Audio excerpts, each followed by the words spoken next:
ಧರ್ಮಸ್ಥಳದಲ್ಲಿ ನೂರಾರು ಶವ ಹೂತಿಟ್ಟ ಪ್ರಕರಣವನ್ನ ಎಸ್ಐಟಿ ಅಧಿಕೃತವಾಗಿ ಇವತ್ತಿನಿಂದ ತನಿಖೆ ಆರಂಭ ಮಾಡಿದೆ. ಬರೋಬ್ಬರಿ 4 ಗಂಟೆಗಳಿಂದ ಅನಾಮಿಕನ ವಿಚಾರಣೆ ನಡೀತಾ ಇದೆ. ಮಂಗಳೂರಿನ ಎಸ್ಐಟಿ ಕಚೇರಿಯಲ್ಲಿ ದೂರುದಾರನಿಗೆ ಡ್ರಿಲ್ ಆಗ್ತಾ ಇದೆ. ಧರ್ಮಸ್ಥಳದಲ್ಲಿ ನೂರಾರು ಶವ ಹೂತಿಟ್ಟ ಪ್ರಕರಣಕ್ಕೆ ಸಂಬಂಧಪಟ್ಟಂತೆ ಎಸ್ಐಟಿ ಇವತ್ತಿಂದ ಅಧಿಕೃತವಾಗಿ ವಿಚಾರಣೆ ಆರಂಭ ಮಾಡಿದೆ. ಬರೋಬ್ಬರಿ 4 ಗಂಟೆಯಿಂದ ಅನಾಮಿಕ ವ್ಯಕ್ತಿಯ ವಿಚಾರಣೆ ನಡೀತಾ ಇದೆ. ಐಜಿಪಿ ಅನುಚೇತ್ ನೇತೃತ್ವದಲ್ಲಿ ವ್ಯಕ್ತಿಯ ವಿಚಾರಣೆ ಆಗ್ತಾ ಇದೆ. ಮಂಗಳೂರು ನಗರದ ಮಲ್ಲಿಕಟ್ಟೆಯಲ್ಲಿರುವಂತಹ ಎಸ್ಐಟಿ ಕಚೇರಿ ಇಲ್ಲಿ ದೂರಿನ ಪ್ರತಿಯನ್ನ ಮುಂದೆ ಇಟ್ಟು ಅನಾಮಿಕ ವ್ಯಕ್ತಿಗೆ ಪ್ರಶ್ನೆಗಳನ್ನು ಕೇಳಲಾಗ್ತಾ ಇದೆ. ಪ್ರಕರಣ ಸಂಬಂಧ ಅನಾಮಿಕನಿಗೆ ಎಸ್ಐಟಿಯಿಂದ ಹಲವು ಪ್ರಶ್ನೆಗಳನ್ನು ಕೇಳಲಾಗಿದೆ ಈಗಾಗಲೇ. ಈ ಸಂದರ್ಭದಲ್ಲಿ ಆ ಅನಾಮಿಕ ವ್ಯಕ್ತಿ ಶವಗಳ ರಹಸ್ಯವನ್ನ ಬಿಚ್ಚಿಟ್ಟಿದ್ದಾರಂತೆ.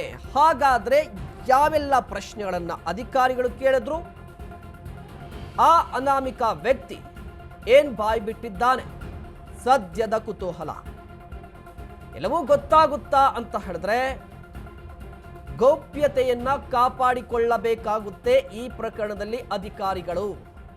ಸೊ ಎಕ್ಸಾಕ್ಟ್ ಆಗಿ ಇದೇ ಆಯ್ತು ಅನ್ನೋದಕ್ಕಿಂತ ಏನ್ ಆಗ್ತಾ ಇರಬಹುದು ಅನ್ನುವ ಪ್ರಶ್ನೆಗಳನ್ನ ನಾವು ನಿಮ್ಮ ಮುಂದೆ ಇಡ್ತಾ ಇದ್ದೀವಿ. ಏನಾಗ್ತಿರಬಹುದು, ವಿಚಾರಣೆ ಹೇಗಿರಬಹುದು, ಯಾವೆಲ್ಲ ಪ್ರಶ್ನೆಗಳನ್ನ ಕೇಳ್ತಾ ಇರಬಹುದು ಅಂತ ನೋಡಿ. ನೀವು ಕೂಡ ಗಮನಿಸ್ತಾ ಇದ್ದೀರಾ, ಎಸ್ಐಟಿ ರಚನೆಯಾದ ಬಳಿಕ ತನಿಖೆಯ ಬಗ್ಗೆ ಒಂದಿಷ್ಟು ಪ್ರಶ್ನೆಗಳೇ ಬಂತು. ಯಾವತ್ತಿಂದ ತನಿಖೆ ಆರಂಭವಾಗುತ್ತೆ, ಹೇಗೆ ತನಿಖೆ ಆರಂಭವಾಗುತ್ತೆ ಅನ್ನುವ ಪ್ರಶ್ನೆಗಳಿತ್ತು. ಸದ್ಯ ಎಸ್ಐಟಿ ತಂಡ ಮಂಗಳೂರಿಗೆ ಹೋಗಿದೆ, ಧರ್ಮಸ್ಥಳಕ್ಕೆ ಹೋಗಿದೆ. ಅಲ್ಲಿ ಪ್ರಾಥಮಿಕ ತನಿಖೆ ಆರಂಭವಾಗಿದೆ. ಈ ಪ್ರಕರಣದಲ್ಲಿ ಮೊದಲನೇದಾಗಿ ಯಾವುದೇ ತನಿಖಾಧಿಕಾರಿ ನಡೆಸಬಹುದಾದಂಥ ಪ್ರಾಥಮಿಕ ತನಿಖೆ ಆರಂಭದಲ್ಲಿ ಏನು ಅಂತ ಹೇಳಿದ್ರೆ, ವ್ಯಕ್ತಿಯೊಬ್ಬ ಬಂದ, ಸರ್ ನಾನು 1995ರಿಂದ 2014ರವರೆಗೆ ಹಲವು ಶವಗಳನ್ನು ಧರ್ಮಸ್ಥಳದ ಭಾಗದಲ್ಲಿ ಹೂತಿಟ್ಟಿದ್ದೀನಿ, ಕೆಲವನ್ನ ಸುಟ್ಟು ಹಾಕಿದ್ದೀನಿ. ಆ ಶವಗಳ ಪೈಕಿ ಮಹಿಳೆಯರು, ಅಪ್ರಾಪ್ತ ಬಾಲಕಿಯರು, ಅವರ ಮೇಲೆ ಅತ್ಯಾಚಾರ ಆಗಿತ್ತು, ಅರೆ ನಗ್ನವಾಗಿ ಶವಗಳಿತ್ತು. ಹೀಗಾಗಿ ಈಗ ನೀವು ಒಪ್ಪಿಗೆಯನ್ನು ಕೊಟ್ಟರೆ, ಈ ದೂರನ್ನು ದಾಖಲು ಮಾಡಿಕೊಂಡ್ರೆ ನಾನು ಆ ಶವಗಳನ್ನು ಹೂತಿಟ್ಟಂತಹ ಸ್ಥಳವನ್ನು ತೋರಿಸ್ತೀನಿ. ಜೊತೆಗೆ ಯಾರು ಈ ರೀತಿ ಮಾಡಲಿಕ್ಕೆ ಹೇಳಿದ್ರಲ್ವಾ, ಶವಗಳನ್ನು ಹೂತಿಡು ಅಂತ ಹೇಳಿದ್ರಲ್ವ, ಅವ್ರ ಬಗ್ಗೆ ಕೂಡ ಮಾಹಿತಿ ಕೊಡ್ತೀನಿ. ಇದು ಕಂಪ್ಲೇಂಟ್ ಆಗಿದೆ. 164 ಹೇಳಿಕೆ ಕೂಡ ಆಗಿದೆ. ಈಗ ಎಸ್ಐಟಿ ತನಿಖೆ ಆರಂಭವಾಗಿದೆಯಲ್ಲ, ಹೇಗೆ ತನಿಖೆ ನಡೆಸ್ತಾ ಇದ್ದಾರೆ ಅಂತ ಹೇಳಿದ್ರೆ, ಮೊದಲನೇದಾಗಿ ಆ ಅನಾಮಿಕ ವ್ಯಕ್ತಿ ಕೊಟ್ಟಿರುವಂತಹ ದೂರಿನ ಪ್ರತಿಯೊಂದಿಗೆ ಆ ದೂರಿನ ಮೇಲೆ ಪ್ರಶ್ನೆಗಳನ್ನು ಕೇಳಲಾಗ್ತಾ ಇದೆ. ಮತ್ತೊಂದು ಕಡೆ ಇಡೀ ಪ್ರಕರಣದಲ್ಲಿ ಎಸ್ಐಟಿಗೆ ದಾಖಲೆ ಸಂಗ್ರಹ ದೊಡ್ಡ ಸವಾಲಾಗಿದೆ. ಧರ್ಮಸ್ಥಳ ಡೈರಿಯನ್ನ ಕೆದಕಲಿಕ್ಕೆ ಎಸ್ಐಟಿ ಮುಂದಾಗಿದೆ. ಧರ್ಮಸ್ಥಳದಲ್ಲಿನ ನಾಪತ್ತೆ ಪ್ರಕರಣಗಳತ್ತ ಎಸ್ಐಟಿ ಈಗ ಚಿತ್ತವನ್ನ ಹರಿಸಿದೆ. ಬೆಳ್ತಂಗಡಿ ಮತ್ತು ಧರ್ಮಸ್ಥಳ ಠಾಣೆಯಲ್ಲಿ ನಾಪತ್ತೆ ಪ್ರಕರಣಗಳು ದಾಖಲಾಗಿರುತ್ತಲ್ವಾ, ಅವುಗಳ ಸಂಗ್ರಹ ಈಗ ಆರಂಭವಾಗಿದೆ. ಅಟ್ ಎ ಟೈಮ್ ತನಿಖೆ ಆರಂಭವಾಗಿದೆ. ಒಂದು ಕಡೆ ಅನಾಮಿಕ ವ್ಯಕ್ತಿಯ ವಿಚಾರಣೆ ಒಂದು ಕಡೆ ನಡೀತಾ ಇದೆ. ಮಂಗಳೂರು ನಗರದಲ್ಲಿರುವಂತಹ ಎಸ್ಐಟಿ ಕಚೇರಿಯಲ್ಲಿ ಅನಾಮಿಕ ವ್ಯಕ್ತಿಯ ವಿಚಾರಣೆ ಒಂದು ಕಡೆ. ಅದೇ ಸಂದರ್ಭದಲ್ಲಿ ಎಸ್ಐಟಿಗೆ ಒಂದು ಸವಾಲಿದೆ. ಏನಾ ಸವಾಲು ಅಂತ ಹೇಳಿದ್ರೆ, ಬೆಳ್ತಂಗಡಿ ಮತ್ತು ಧರ್ಮಸ್ಥಳ ಪೊಲೀಸ್ ಠಾಣೆಯಲ್ಲಿ ದಾಖಲಾಗಿರುವಂತಹ ಈ ನಾಪತ್ತೆ ಕೇಸ್ಗಳು, ಅವುಗಳನ್ನು ಕೆದಕಬೇಕಾಗಿದೆ. ನಿನ್ನೆ ಮೊನ್ನೆ ಆಗಿರೋ ಕೇಸ್ ಆಗಿದ್ರೆ ಈಸಿ ಆಗ್ತಿತ್ತೇನೋ, ಬಟ್ ಈಗ ಇಡೀ ಪ್ರಕರಣ ಶುರುವಾಗೋದು 1995ರಿಂದ. ಆ ವ್ಯಕ್ತಿಯ ದೂರಿನ ಪ್ರಕಾರ 95ರಿಂದ ಅಂತ ಹೇಳಿದ್ರೆ 1995 2014 ಅಂದರೆ ಹೆಚ್ಚು ಕಡಿಮೆ 19 ವರ್ಷ. ಇಲ್ಲ 2025 ಅಂತ ಹೇಳಿದ್ರೆ 29 ವರ್ಷ. ಈ ಅವಧಿಯಲ್ಲಿ ಬೆಳ್ತಂಗಡಿ ಮತ್ತು ಧರ್ಮಸ್ಥಳ ಪೊಲೀಸ್ ಠಾಣೆಯಲ್ಲಿ ದಾಖಲಾಗಿರುವಂತಹ ನಾಪತ್ತೆ ಪ್ರಕರಣಗಳ ಬಗ್ಗೆ ಈಗ ಮಾಹಿತಿಯನ್ನ ಸಂಗ್ರಹಕ್ಕೆ ಮುಂದಾಗಿದೆ ಎಸ್ಐಟಿ. ಅಷ್ಟು ಸುಲಭನಾ ಅಂತ ಹೇಳಿದ್ರೆ ಸದ್ಯಕ್ಕೇನು ಸುಲಭ ಅಲ್ಲ, ಬಟ್ ಮಾಡಬಹುದು. FIR ಆಗಿರುತ್ತೆ, ಸೊ ಮಾಡಬಹುದಾಗಿದೆ. ಇದ್ರ ಜೊತೆಗೆ ಧರ್ಮಸ್ಥಳಕ್ಕೆ ತೆರಳಿ ನಾಪತ್ತೆಯಾದವರ ಲಿಸ್ಟ್ ಸಂಗ್ರಹ ಕೂಡ ಆಗ್ತಾ ಇದೆ.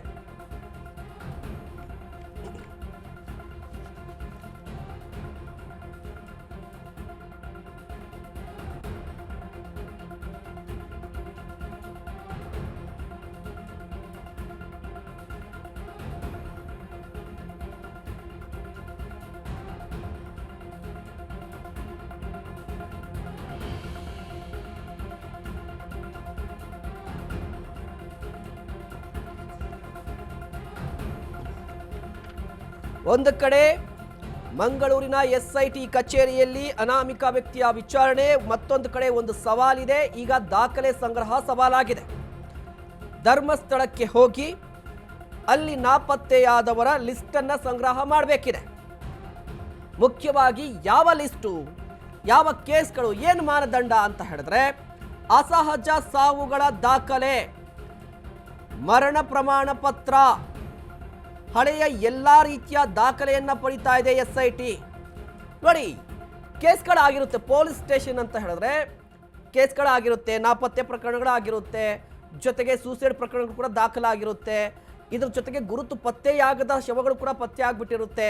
ಹೀಗಾಗಿ ಅಸಹಜ ಸಾವು ಆ ಪ್ರಕರಣಗಳ ಬಗ್ಗೆ, ಅಸಹಜ ಸಾವಿನ ಬಗ್ಗೆ ಏನಾದರೂ ಕಂಪ್ಲೇಂಟ್ ಆಗಿದೆಯಾ ಪೊಲೀಸ್ ಸ್ಟೇಷನಲ್ಲಿ?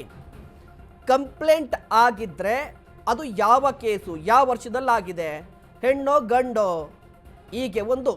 ಅದಾದ ನಂತರ ಅಸಹಜ ಸಾವಾಗಿದ್ರೆ ಮರಣೋತ್ತರ ಪರೀಕ್ಷೆ ಆಗಿರುತ್ತೆ ಅಲ್ವಾ? ಆಗ ಮರಣ ಪ್ರಮಾಣದ ಪತ್ರದಲ್ಲಿ ಏನಿದೆ ಅದರ ಡೀಟೇಲ್ಸನ್ನು ಪಡೀತಾ ಇರುವಂಥದ್ದು. ಜೊತೆಗೆ ಹಳೆಯ ಎಲ್ಲ ದಾಖಲೆಯನ್ನು ಕೂಡ ವಶಕ್ಕೆ ಪಡೆದುಕೊಳ್ಬೇಕಾಗಿದೆ. ಈ ಬಗ್ಗೆ ಇನ್ನಷ್ಟು ಮಾಹಿತಿಯನ್ನು ಪಡೆಯೋಣ. ನೇರ ಸಂಪರ್ಕದಲ್ಲಿ ಜಾಯಿನ್ ಆಗ್ತಾ ಇದ್ದಾರೆ ನಮ್ಮ ಪ್ರತಿನಿಧಿ ಬಸವರಾಜ್. ಈಗಾಗಲೇ ಇಡೀ ಪ್ರಕರಣ ಬಗ್ಗೆ ಒಂದಿಷ್ಟು ಕುತೂಹಲ ಮನೆ ಮಾಡಿರುವಂಥದ್ದು. ಬಟ್ ಇವತ್ತು SIT ಪ್ರಾಥಮಿಕವಾಗಿ ತನಿಖೆ ಆರಂಭವಾಗಿದೆ. What next? ಈ ತನಿಖೆ ಪ್ರಕ್ರಿಯೆಯನ್ನು ವಿವರಿಸೋದಾದ್ರೆ ಮಹೇಶ್, ಧರ್ಮಸ್ಥಳದಲ್ಲಿ ನೂರಾರು ಶವ ಹೂತಿಟ್ಟಿರುವ ಪ್ರಕರಣದ ಅನಾಮಿಕ ವ್ಯಕ್ತಿಯನ್ನು SIT ಅಧಿಕಾರಿಗಳು ಇವತ್ತು 4 ಗಂಟೆಗಳಿಂದ ತೀವ್ರವಾಗಿ ವಿಚಾರಣೆ ಮಾಡ್ಕೊತಾ ಇದ್ದಾರೆ. ಪ್ರಮುಖವಾಗಿ ಈಗಾಗಲೇ DIG ಅನುಚೇತ್ ಅವರ ನೇತೃತ್ವದಲ್ಲಿ ತನಿಖೆ ನಡೀತಾ ಇರುವಂಥದ್ದು. ಅನಾಮಿಕ ವ್ಯಕ್ತಿ 1995ರಿಂದ ಹಿಡಿದು 2014ರವರೆಗೂ ಏನೇನಾಗಿದೆ, ಆತನ ಕೈಯಾರೆ ಏನೇನು ಕೃತ್ಯಗಳನ್ನು ಮಾಡಿದ್ದಾನೆ, ಆ ಎಲ್ಲ ಕೃತ್ಯಗಳನ್ನು ಕೂಡ ಇವತ್ತು SIT ಅಧಿಕಾರಿಗಳ ಮುಂದೆ ಹೇಳ್ತಾ ಇರುವಂಥದ್ದು. ಯಾಕಂದರೆ ಪ್ರಮುಖವಾಗಿ ಸ್ವತಃ ಆತನೇ ದೂರಿನಲ್ಲಿ ಉಲ್ಲೇಖವನ್ನು ಮಾಡಿ ದೂರನ್ನು ಕೊಟ್ಟಿರುವಂಥದ್ದು. ಈ ರೀತಿಯಾಗಿ ನಾನು 1995ರಲ್ಲಿ ಅಲ್ಲಿ ಕೆಲಸಕ್ಕೆ ಸೇರಿಕೊಂಡ ನಂತರವಾಗಿ 1998ಕ್ಕೆ ನಾನು ಆ ಕೆಲಸವನ್ನು ಮಾಡೋದು ಬಿಟ್ಟೆ. ಆದರೆ ಅವರು ಹೇಳಿರುವಂಥ ಕೆಲಸವನ್ನು ಮಾಡೋದಕ್ಕೆ ನನಗೆ ಹಚ್ಚಿದ್ರು ಅಂಥೇಳಿ ಅಲ್ಲಿಂದ ಹಿಡಿದು ನಾನು 2014ರವರೆಗೂ ಕೂಡ ನಿರಂತರವಾಗಿ ಮಹಿಳೆಯರ ಶವ ಹೂತಾಕೋದು, ಬಾಲಕಿಯರ ಶವ ಹೂತಾಕೋದು, ಪುರುಷರ ಶವ ಹೂತಾಕೋದು, ಇಂಥ ಕೆಲಸಗಳನ್ನೇ ನಾನು ಮಾಡಿದ್ದೀನಿ ಅನ್ನುವಂಥ ನಿಟ್ಟಿನಲ್ಲಿ ದೂರನ್ನು ನೀಡಿರುವಂಥದ್ದು. ಪರ್ಟಿಕ್ಯುಲರ್ ಆಗಿ ಒಂದು ಪ್ರಕರಣವನ್ನು ಉಲ್ಲೇಖವನ್ನು ಮಾಡಿ ದೂರನ್ನು ಕೂಡ ಕೊಟ್ಟಿದ್ದಾನೆ. 2010ರಲ್ಲಿ ಒಂದು ಘಟನೆ ನಡೆಯುತ್ತೆ. 15ರಿಂದ 20 ವರ್ಷದ ಯುವಕಿಯವಳು, ಅವಳನ್ನು ಕೂಡ ಮೈ ಮೇಲೆ ಯಾವುದೇ ರೀತಿಯಾದಂಥ ಬಟ್ಟೆ ಇಲ್ಲದಂಥ ಸ್ಥಿತಿಯಲ್ಲಿ ನನಗೆ ಕೊಟ್ಟಿದ್ದು, ನಾನು ಹೋಗಿ ಅದನ್ನು ಊತುವಂಥ ಕೆಲಸವನ್ನು ಕೂಡ ಮಾಡಿದ್ದೆ ಅನ್ನುವಂಥ ನಿಟ್ಟಿನಲ್ಲಿ ಕೂಡ ಹೇಳಿರುವಂಥದ್ದು. ಪಾಪ ಪ್ರಜ್ಞೆಯಿಂದ ನಾನು 2014ಕ್ಕೆ ಈ ಕೆಲಸವನ್ನು ಮಾಡೋದಿಲ್ಲ ಅನ್ನುವಂಥ ನಿಟ್ಟಿನಲ್ಲಿ ಹೇಳ್ತೀನಿ. ಹೇಳಿದಂಥ ಸಂದರ್ಭದಲ್ಲಿ ನೀನು ಈ ಕೆಲಸ ಮಾಡಲೇಬೇಕು, ಮಾಡಲಿಲ್ಲ ಅಂದರೆ ನೀನು ಇರಲ್ಲ, ನಿಮ್ಮ ಕುಟುಂಬನೂ ಇರೋದಿಲ್ಲ ಅನ್ನುವಂಥ ನಿಟ್ಟಿನಲ್ಲಿ ಬೆದರಿಕೆಯನ್ನು ಹಾಕ್ತಾರೆ, ನನಗೆ ಭಯವನ್ನು ಹುಟ್ಟಿಸ್ತಾರೆ. ಜೊತೆಗೆ ಅವರು ಕೂಡ ಅದೇ ರೀತಿ ಮಾಡುವಂಥ ವ್ಯಕ್ತಿಗಳು ಅಂತೇಳಿ ನನಗೆ ಗೊತ್ತಾಗಿದೆ ಅನ್ನುವಂಥ ನಿಟ್ಟಿನಲ್ಲಿ ಅಲ್ಲಿಂದ ನಾನು ಊರನ್ನು ಬಿಟ್ಟು ನಮ್ಮ ರಾಜ್ಯದ ಪಕ್ಕದ ರಾಜ್ಯದಲ್ಲಿ ವಾಸವಾಗಿದ್ದೆ. ಕಳೆದ 10 ವರ್ಷಗಳಿಂದ ಕೂಡ ನಾನು ಅಲ್ಲೇ ವಾಸವಾಗಿದ್ದೆ. ನನ್ನ ಒಂದೇ ಒಂದು ಸುಳಿವು ಕೂಡ ಅವರಿಗೆ ಸಿಗ್ತಿರಲಿಲ್ಲ. ಆ ರೀತಿಯಾಗಿ ನಾನು ಕಾಪಾಡಿಕೊಂಡು ನನ್ನ ಪ್ರಾಣ ಜೊತೆಗೆ ನನ್ನ ಕುಟುಂಬಸ್ಥರ ಪ್ರಾಣವನ್ನು ಕಾಪಾಡಿಕೊಂಡಿದ್ದೆ ಅನ್ನುವಂಥ ನಿಟ್ಟಿನಲ್ಲಿ ದೂರಿನಲ್ಲಿ ಉಲ್ಲೇಖವನ್ನು ಮಾಡಿರುವಂಥದ್ದು. ಈ ದೂರಿನ ಸಂಬಂಧಪಟ್ಟಂತೆ ಇವತ್ತು ಎಲ್ಲ ರೀತಿಯಾದಂಥ ಕ್ಲಾರಿಫಿಕೇಷನು ಜೊತೆಗೆ ಎಲ್ಲ ರೀತಿಯಾದಂಥ ಪ್ರಶ್ನೆಗಳಿಗೂ ಕೂಡ ಅನಾಮಿಕ ವ್ಯಕ್ತಿಯಿಂದ ಉತ್ತರವನ್ನು ಪಡೆದುಕೊಳ್ಳುವಂಥ ಕೆಲಸವನ್ನು ಮಾಡ್ತಾರೆ SIT ಅಧಿಕಾರಿಗಳು. ಯಾಕಂದರೆ ಸ್ವತಃ ಅವನೇ 20 ವರ್ಷಗಳಿಂದ ಅಲ್ಲಿನ ಕ್ರೈಮ್ ಹಿಸ್ಟ್ರಿ ಏನಿದೆ ಆ ಕ್ರೈಮ್ ಹಿಸ್ಟ್ರಿ ಮತ್ತು ಅವನು ಎಲ್ಲೆಲ್ಲಿ ಊತ ಹಾಕಿದ್ದಾನೆ ಶವಗಳನ್ನು, ಆ ಶವಗಳು ಯಾವ ಸ್ಥಿತಿಯಲ್ಲಿದ್ದೋ ಆ ಶವಗಳು ಯಾರದ್ದು ಅನ್ನೋದು ಏನಾದರೂ ಗೊತ್ತಿತ್ತಾ ಅನ್ನೋದ್ರ ಬಗ್ಗೆ ಮಾಹಿತಿ, ಜೊತೆಗೆ ಈತನಿಗೆ ಯಾರು ಆ ಶವಗಳನ್ನ ಊತ ಹಾಕೋಕೆ ಕೇಳ್ತಾ ಇದ್ರು, ಯಾವ ಸ್ಥಿತಿಯಲ್ಲಿ ಇರ್ತಿತ್ತು ಅಂತೇಳಿ ಎಲ್ಲ ಆಯಾಮಗಳಲ್ಲಿ ಕೂಡ ಪ್ರಶ್ನೆ ಮಾಡುವಂಥ ಕೆಲಸಗಳನ್ನು ಈಗಾಗಲೇ SIT ಅಧಿಕಾರಿಗಳು ಮಾಡ್ತಾ ಇರುವಂಥದ್ದು. ಸತತ 4 ಗಂಟೆಗಳಿಂದ ಕೂಡ ನಿರಂತರವಾಗಿ ತೀವ್ರವಾಗಿ ವಿಚಾರಣೆ ಮಾಡ್ತಾ ಇದ್ದಾರೆ. ಒಂದೊಂದು ಅಂಶಗಳಿಗೂ ಒಂದೊಂದು ಪ್ರಶ್ನೆಗಳಿಗೂ ಆತನಿಂದ ಉತ್ತರವನ್ನು ಪಡೆದುಕೊಳ್ಳುವಂಥ ಕೆಲಸವನ್ನು ಮಾಡ್ತಾ ಇದ್ದಾರೆ. ಕಳೆದ ಬಾರಿ ನೀನು ತಗೊಂಡು ಬಂದಿರುವಂಥ ತಲೆಬುರುಡೆ ಏನಿದೆ ಅದು ಎಲ್ಲಿಂದ ತಗೊಂಡು ಬಂದೆ, ಆ ಸ್ಥಳವನ್ನು ಈ ಸದ್ಯ ನಮಗೆ ತೋರಿಸ್ತೀಯಾ ಅನ್ನುವಂಥ ನಿಟ್ಟಿನಲ್ಲಿ ಕೂಡ ಎಲ್ಲ ರೀತಿಯಾದಂಥ ವಿಚಾರಣೆ ಮಾಡುವಂಥ ಕೆಲಸವನ್ನು ಸದ್ಯಕ್ಕೆ SIT ಅಧಿಕಾರಿಗಳು ಮಾಡ್ತಾ ಇರುವಂಥದ್ದು. ಕಂಪ್ಲೇಂಟ್ನ ಪ್ರತಿಯನ್ನ ಇಟ್ಕೊಂಡು ಪ್ರಶ್ನೆಗಳನ್ನ ಕೇಳ್ತಾ ಇದ್ದಾರೆ ನೀವು ಹೇಳಿದಾಗೆ. ಮತ್ತೊಂದು ಕಡೆ ಇನ್ನೊಂದು ಕುತೂಹಲ ಇದೆ. ಒಂದು ವಿಡಿಯೋ ಕೂಡ ವೈರಲ್ ಆಗಿತ್ತು. ಆ ವ್ಯಕ್ತಿ ಕೂಡ ಹೇಳ್ತಾ ಇರುವಂಥದ್ದು ಆ ಬುರುಡೆಯನ್ನ ತಂದಿದ್ದು. ಆ ಬುರುಡೆಯ ರಹಸ್ಯವನ್ನು ಭೇದಿಸಬೇಕು ಅಂತ ಹೇಳಿದ್ರೆ ಈಗ ಅಧಿಕಾರಿಗಳು ಏನು ಮಾಡ್ತಾರೆ ಅಂತ FSL ಕಳಿಸ್ತಾರಾ ಅಥವಾ ಯಾವ ರೀತಿಯಾಗಿರುತ್ತೆ ಈ ಪ್ರಕ್ರಿಯೆ ಅಂತ? ಮಹೇಶ್, ಪ್ರಮುಖವಾಗಿ ಇವತ್ತು ಕೂಡ ವಿಚಾರಣೆಯಲ್ಲಿ ಆ ತಲೆಯ ಬುರುಡೆಯ ಬಗ್ಗೆ ಪ್ರಶ್ನೆಗಳನ್ನು ಕೇಳಿರುವಂಥದ್ದು. ಯಾಕಂದರೆ ಆ ತಲೆಬುರುಡೆ ಎಲ್ಲಿಂದ ತೊಗೊಂಡು ಬಂದೆ, ನೀನು ಹೆಂಗೆ ತೊಗೊಂಡು ಬಂದೆ, ಆ ತಲೆಬುರುಡೆ ತರಬೇಕಾದಂಥ ಸಂದರ್ಭದಲ್ಲಿ ನನ್ನ ಜೊತೆ ಯಾರಿದ್ರು, ಹೇಗೆ ತೊಗೊಂಡು ಬಂದೆ ಅನ್ನುವಂಥ ನಿಟ್ಟಿನಲ್ಲಿ ಪ್ರಶ್ನೆಯನ್ನು ಕೂಡ ಮಾಡುವಂಥ ಕೆಲಸವನ್ನು SIT ಅಧಿಕಾರಿಗಳು ಮಾಡಿರುವಂಥದ್ದು. ಪ್ರಮುಖವಾಗಿ SIT ಅಧಿಕಾರಿಗಳ ಮುಂದೆ ಇರುವಂಥ ಸವಾಲು, SIT ಅಧಿಕಾರಿಗಳ ಮುಂದೆ ಇರುವಂಥ ಚಾಲೆಂಜ್ ಅಂದರೆ ಅದು ತಲೆಬುರುಡೆ ಯಾರದ್ದು ಅನ್ನುವಂಥದ್ದು ಕಂಡುಹಿಡಿಯುವಂಥದ್ದು. ಯಾಕಂದರೆ ಸ್ವತಃ ಅವನನ್ನು ಕರೆದುಕೊಂಡು ಹೋಗ್ತಾರೆ ಸ್ಥಳ ಮಹಜರಿಗೆ. ಆತ ಎಲ್ಲಿ ಆ ತಲೆಬುರುಡೆಯನ್ನು ತೆಗೆದಿದ್ದ, ಆ ತಲೆಬುರುಡೆಯನ್ನು ತೆಗೆದಂಥ ಪ್ಲೇಸಲ್ಲಿ ಹೋಗಿ ಅಲ್ಲಿನ ಸ್ಯಾಂಪಲ್ಗಳು ಅಂದರೆ ಸ್ಥಳೀಯವಾಗಿ ಇರುವಂಥ ಸಾಕ್ಷಿಗಳೇನಿದ್ದಾವೆ, ಟೆಕ್ನಿಕಲ್ ಸಾಕ್ಷಿಗಳಾಗಿರ್ಬೋದು ಅಥವಾ ಅಲ್ಲಿರುವಂಥ ಕೆಲವೊಂದಿಷ್ಟು ಸಾಂದರ್ಭಿಕ ಸಾಕ್ಷಿಗಳಾಗಿರ್ಬೋದು, ಅವುಗಳನ್ನೆಲ್ಲವನ್ನು ಕೂಡ ಕಲೆಕ್ಟ್ ಮಾಡ್ಕೊಳ್ಳುವಂಥ ಕೆಲಸವನ್ನು SIT ಅಧಿಕಾರಿಗಳು ಮಾಡ್ತಾರೆ. ತದನಂತರವಾಗಿ ಅಲ್ಲಿರುವಂಥ ಮಣ್ಣಿನ ಅಂಶಗಳನ್ನು SIT ಅಧಿಕಾರಿಗಳು ಫಸ್ಟು ಕಲೆಕ್ಟ್ ಮಾಡ್ಕೊಳ್ತಾರೆ. ಈತ ಇದೇ ಜಾಗದಿಂದ ಈ ತಲೆಬುರುಡೆಯನ್ನು ತಗೊಂಡು ಬಂದಿದ್ನ, ಆ ತಲೆಬುರುಡೆಯಲ್ಲಿರುವಂಥ ಮಣ್ಣಿನ ಸ್ಯಾಂಪಲನ್ನು ಕೂಡ ಎರಡಕ್ಕೂ ಮ್ಯಾಚ್ ಆದರೆ ಈತ ಇಲ್ಲಿಂದನೇ ತಲೆಬುರುಡೆಯನ್ನು ತಂದಿರುವಂಥ ಸಾಧ್ಯತೆ ಹೆಚ್ಚಿರುವಂಥದ್ದು. ಹಾಗಾಗಿ ಅದು ನಿಜವಾಗೂ ಕೂಡ ಇವನೇ ಊತಿರುವಂಥದ್ದು ಅನ್ನುವಂಥ ನಿಟ್ಟಿನಲ್ಲಿ ಕ್ಲಾರಿಫಿಕೇಶನ್ ಕೂಡ ಸಿಗ್ತಿರುವಂಥದ್ದು. ಅದಾದ ಬಳಿಕವಾಗಿ ಈತ 100 ಶವಗಳನ್ನ ಊತ ಹಾಕಿದ್ದೀನಿ, ಯಾಸಿಡ್ ದಾಳಿಯಾಗಿರುವಂಥ ಮಹಿಳೆಯರನ್ನ ಕೂಡ ಊತ ಹಾಕಿದ್ದೀನಿ, ಬಟ್ಟೆ ಇಲ್ಲದಂಥ ಮಹಿಳೆಯರನ್ನು ಕೂಡ ಊತ ಹಾಕಿದ್ದೀನಿ, ಪುರುಷರನ್ನು ಕೂಡ ಊತ ಹಾಕಿದ್ದೀನಿ ಅನ್ನುವಂಥ ಹೇಳಿಕೆಯನ್ನು ಕೂಡ ಕೊಟ್ಟಿರುವಂಥದ್ದು. ಹಾಗಾಗಿ ಅವುಗಳನ್ನು ನೆಕ್ಸ್ಟ್ ಪ್ರೊಸೀಜರಲ್ಲಿ ಅವುಗಳ ಶವ ಎತ್ತುವುದಾಗಿರ್ಬೋದು, ಅವುಗಳನ್ನ ಹೊರತೆಗೆಯೋದಾಗಿರ್ಬೋದು, ಇವೆಲ್ಲ ಕೆಲಸಗಳನ್ನ ಕೂಡ SIT ಅಧಿಕಾರಿಗಳು. ಬಸವರಾಜ್, ನೀವು ಹೇಳ್ತಾ ಇದ್ರಿ ಈಗ ಈ ವ್ಯಕ್ತಿ ತಂದಿರುವಂತಹ ಬುರುಡೆ ಏನಿದೆ ಆ ಬುರುಡೆಯ ಮೇಲೆ ಇಡೀ ಪ್ರಕರಣ ನಿಂತಿದೆ ಅಂತ ನನಗನ್ನಿಸ್ತಾ ಇದೆ.